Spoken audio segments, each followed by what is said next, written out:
नवरात्रों में अगर आप भी ऑयल फ्री रेसिपी ढूंढ रहे हैं और जिससे कि आपकी स्किन में ग्लो रहे, प्रोटीन रिच हो और दूसरे दिन भी आपको व्रत करने का मन करे, ऐसे डिफरेंट डिफरेंट रेसिपी के लिए मैं आपके साथ जुड़ चुकी हूँ।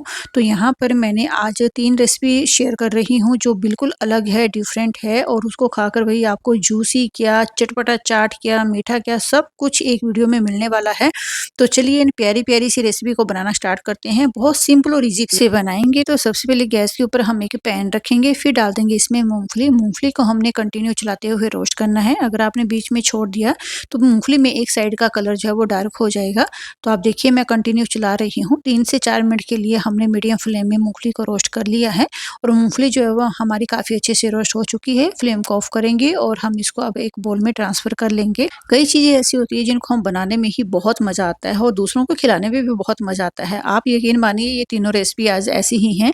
तो मूँगफली को हमने निकाल लिया है। पैन में अब देसी घी डालेंगे और देसी घी को थोड़ा-सा मेल्ट होने देंगे। फिर हम इसमें डाल देंगे मखाना। तो मखाने के यहाँ पर मैं 2 बॉल डाल रही हूँ। आप मखाने की मूँगफली की क्वांटिटी कम या ज़्यादा कर सकते हैं क्योंकि मैंने 3 रेसिपी में डालनी है। इसलिए मैं एक साथ ही ये सारा प्रोसेस कर रही हूँ जिससे कि वीडियो लंबी ना हो और आपका भी टाइम वेस्ट ना हो और फटाफट आपको 3 रेसिपी देखने को मिल जाए। तो मूँगफली के साथ तरह ही हमने इसको मीडियम फ्लेम में कंटिन्यू चलाते हुए पकाना है जिससे कि मखाना का पूरा मखाना हमारा प्रॉपर तरीके से क्रिस्पी हो। और मैं अब आपको तोड़कर दिखाती हूँ। देखिए काफ़ी अच्छे से मखाना जो है हमारा क्रिस्पी हो चुका है और अब फ्लेम को ऑफ करेंगे। ऑफ करने के बाद मैं यहाँ पे 1 मिनट के लिए इसको चला रही हूँ क्योंकि पैन काफ़ी गर्म होता है या तो इसको फटाफट से आप ट्रांसफ़र कर लें। तो मैंने यहाँ पे एक बॉल लिया हुआ है, मखानों को हमने साइड में रख लिया है और अब यहाँ पे टमाटर डाल दिया है, साथ में मैंने यहाँ कुकुम्बर लिया हुआ है। अगर आपके पास इन तीनों चीज़ों में से कोई एक नहीं है तो स्किप कर सकते हैं। साथ में मैंने यहाँ पे उबले हुए आलू लिए हैं और ये बनाई मैंने यहाँ पे हरी चटनी बनाई है, उसमें धनिया, पुदीना, हरी मिर्ची, नींबू, दही और मूँगफली ऐड की है। साथ में मैंने यहाँ पे थोड़ा-सा अदरक का टुकड़ा भी ऐड किया है जिससे कि इसमें बहुत अच्छा फ्लेवर आए और ये आप चटनी ज़रूर बनाइएगा क्योंकि बहुत ही टेस्टी लगती है चटनी बनाकर। साथ में यहाँ पे मैंने चिली फ्लेक्स डाले हैं, काला नमक डाल दिया है और अब ऊपर से मखाने डाल देंगे, भुनी हुई मूँगफली डाल देंगे। अब हम यहाँ पे धनिया डाल रहे हैं और सारी चीज़ों को अच्छे से मिक्स करेंगे। तो आप देखिए ये बहुत सिंपल तरीके से बनने वाली चाट जो है ना आज आपको बिल्कुल भी भूख नहीं लगने देगी और आपको इसको बनाने का बार-बार मन करेगा। बहुत ही सिंपल है, बिल्कुल ऑयल फ्री है और आपको पता है मखाना हमारी हेल्थ के लिए कितना इम्पोर्टेंट है और साथ में सारी चीज़ें हमने अच्छे से मिक्स कर ली हैं। और अब अगर आप चटनी ना डालना चाहते तो इसमें डायरेक्ट नींबू का रस डाल सकते हैं, तो भी आप ये चाट जो है वो ईज़िली बना सकते हैं। अगर आप व्रत में चाट मसाला यूज़ कर सकते हैं तो उसका यूज़ कीजिए। और अब मैंने यहाँ ऊपर से थोड़ा-सा चिली फ्लेक्स डाल दिए हैं, थोड़े-से अनार और थोड़ा-सा मैंने यहाँ पे ब्लैक पेपर डाल दिया है। तो देखिए हमारी ये मखाना की चटपटी चाट जो है वो बनकर तैयार हो चुकी है। अब आप सोचिएगा क्यों ना कोई रोज़-रोज़ ही व्रत में इसको खाना पसंद करेगा। आप खुद देखिए कि इतनी अमेज़िंग बनकर तैयार हुई है। तो चलिए झटपट से अब ये तो होगी हमारी सूखी चाट। अब बनाते हैं कुछ जूसी, चटपटी, खट्टी, मीठी मखाना दही चाट, जो बनाना बहुत आसान है और सच मानिए इन 3 में से आपकी कौन-सी फ़ेवरेट है कमेंट सेक्शन में ज़रूर शेयर कीजिएगा और मेरी तीनों में से ये फ़ेवरेट है।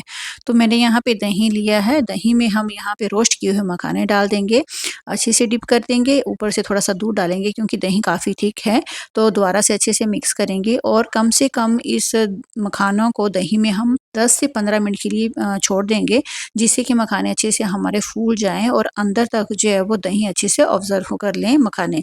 अब हम इसमें ढक्कन लगा देंगे और 15 मिनट के लिए रेस्ट के लिए छोड़ देंगे। तो 15 मिनट के बाद आप देखिएगा मखाने जो है काफ़ी अच्छे से हमारे यहाँ पे फूल चुके हैं। एक बार दोबारा से हम अच्छे से इनको मिक्स करेंगे।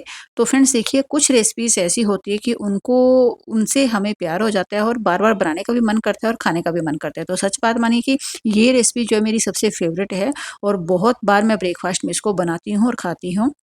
साथ में यहाँ पे मैंने उसी हरी चटनी को डाल दिया है और यहाँ पे मैंने इमली और गुड़ की खट्टी-मीठी चटनी बनाई थी जिसको कि हम व्रत में खा सकते हैं, उसको भी डाल दिया है और साथ में अनार कुछ दाने डाल दिए हैं, मूँगफली के कुछ दाने डाल दिए हैं, नमक डाल दिया है काला वाला और खाने वाला जो हमारी काली मिर्च पाउडर होती है उसको डाल दिया है। तो ये छोटी-सी रेसिपी, प्यारी-सी रेसिपी आपको कैसी लगी? तो अब चलते हैं अब तीसरी रेसिपी की तरफ। तो यहाँ पे मखाने थोड़े से कम पड़ गए थे तो मैंने दोबारा से रोस्ट कर लिए हैं। मखानों को अच्छे से हमने रोस्ट कर लिया है, काफ़ी क्रिस्पी हो गए हैं। अब उसी पैन में मैंने यहाँ पे 1 लीटर दूध डाल दिया है और दूध को अच्छे से हम यहाँ पे कढ़ने देंगे, जिससे गुड़ दूध गाढ़ा हो जाए। 2 कटोरियों में मैंने यहाँ दूध लिया है। एक गरम वाली कटोरी दूध में हम डालेंगे केसर के कुछ दागे और जिसमें ठंडा दूध है उसमें डालेंगे हम 1 चम्मच कस्टर्ड पाउडर। कस्टर्ड पाउडर को अच्छे से मिक्स करेंगे जिससे कि इसमें कोई गुठली वगैरह लम्स वगैरह ना हो। बिल्कुल लम्स फ्री हमने इसको बनाना है और आप देखिएगा ये खीर जो है ये बहुत अच्छी बनती है और झटपट से बन जाती है और खाने में मखाना खीर खाने में बहुत टेस्टी होती है। आपको पता है ये सारी चीज़ें जो आज मैं बनाकर आपको लेकर आई हूँ, ये हमारी स्किन को बिल्कुल ग्लोइंग रखता है, साथ में हमें भूख नहीं लगती और सबसे बड़ा बेनिफिट है कि हमें ये जल्दी से बन जाती हैं। यहाँ पे मैंने फ्लेम को ऑफ कर लिया था और एक हाथ से हमने कस्टर्ड पाउडर मिल्क पाउडर डाल दिया और एक हाथ से हम स्पैचुला चलाते रहेंगे जिससे कि इसमें कोई भी गुठली लम्स वगैरह पैन में ना जमे। और आप देखिए अब मिल्क पाउडर डालने के बाद कम से कम 7 से 8 मिनट तक हम मीडियम फ्लेम में दूध को अच्छे से काढ़ेंगे। उसके बाद यहाँ पे मैंने इलायची पाउडर डाल दिया है, इसको भी अच्छे से मिक्स कर लेंगे। और अब चीनी है तो चीनी को आप अपने अकॉर्डिंग कम या ज़्यादा कर सकते हैं। मैं बहुत ज़्यादा तीखा मीठा नहीं खाती हैं, बहुत ज़्यादा मीठा नहीं खाते तो मैंने यहाँ पे 1 बड़ी चम्मच मीठे की डाल दी है, चीनी की डाल दी है। अब मैंने 1 बड़ी चम्मच काजू, बादाम, पिस्ता इन तीनों को मैंने बिल्कुल बारीक-बारीक करके जो है वो क्रश कर लिया था उसकी डाल दी है। और अब दूध को जो हम 1 से 2 मिनट के लिए कढ़ने देंगे, उसका थोड़ा-सा ठंडा होने देंगे, फिर हम एक पैन में इसमें एक बाउल में ट्रांसफ़र कर लेंगे। साथ में रोस्ट किए हुए मखाने डाल देंगे। मखानों को डिप करके हम 5 से 10 मिनट के लिए रखेंगे। तो फ्रेंड्स देखिए नवरात्रों में इस तरह से मखाने की आप भी डिफरेंट रेसिपी ट्राई कीजिए और घर में सबको खिलाइए। यकीन मानिए नॉर्मल डेज़ में भी अगर आप ये सब कुछ बनाएँगे तो आपको खाने-पीने में बहुत अच्छा लगेगा क्योंकि थोड़ा-सा खाने-पीने में चेंज हो जाता है तो बच्चों के बड़ों को सबको बहुत अच्छा लगता है। कभी बाहर के किसी खाने की डिमांड नहीं करते हैं। ऊपर से मैंने केसर वाला दूध डाल दिया है, कुछ मैंने रोज़ की छोटे-छोटे टुकड़े डाल दिए हैं और बिल्कुल फ्रेश रोज़ है, अपने घर के गमले का रोज़ है इसलिए मैंने इसमें भी रख लिया था। और अब यहाँ पे मैंने थोड़ा-सा सिल्वर पेपर डाल दिया था और लीजिए जी हमारी मखाना खीर भी बनकर तैयार हो चुकी है। तो इसी तरह से नवरात्रि में नई-नई रेसिपी और नया-नया टेस्ट देखने के लिए, खाने के लिए आप मेरे से जुड़ जाइए। मैं इसी तरह से नवरात्रों में आपके लिए अलग-अलग रेसिपी शेयर कर रही हूँ। अगर आपको ये मेरी वीडियो अच्छी लगी तो प्लीज़ लाइक करें, शेयर करें, कमेंट करें। मिलती हूँ कल नई रेसिपी के साथ, तब तक बाय बाय, टेक केयर।